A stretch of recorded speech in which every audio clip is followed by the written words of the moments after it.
Basa.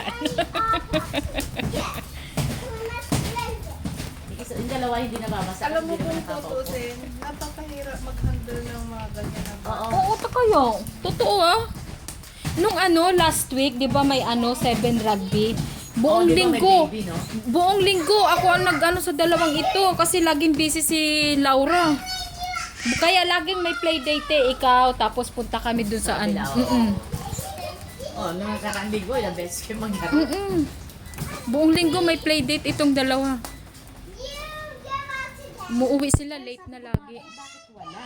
April yung Pala rugby. April kasi nga nagkataon ng holiday ng Yung Holy Week. Easter. Oo. Mm-mm.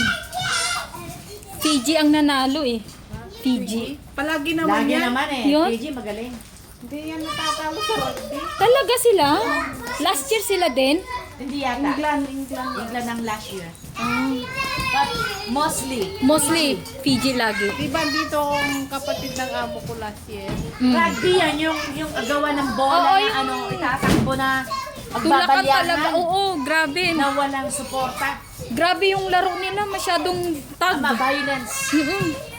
Hindi ka pwede itong pagpayak ka. Hindi, malalaki ang katawan nila. At kung hindi ka mabilis tumakbo. Ma-injured ka. Mm-mm. Dadaganan mo lahat. Kung sino may hawak ng bola. Nanood nga ako sa YouTube. Nakaka-tense.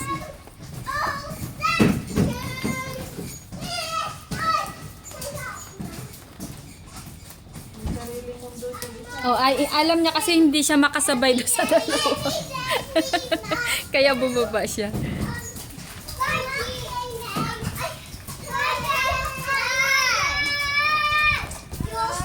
My turn and then your turn. My turn and then your turn. Okay, take turns, ya?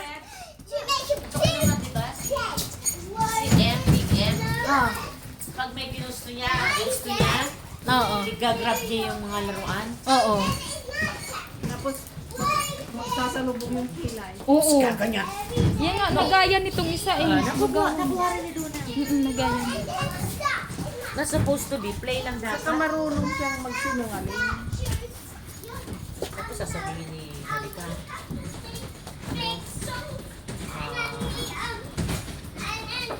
Isali ko kayong dalawa. Kaway-kaway.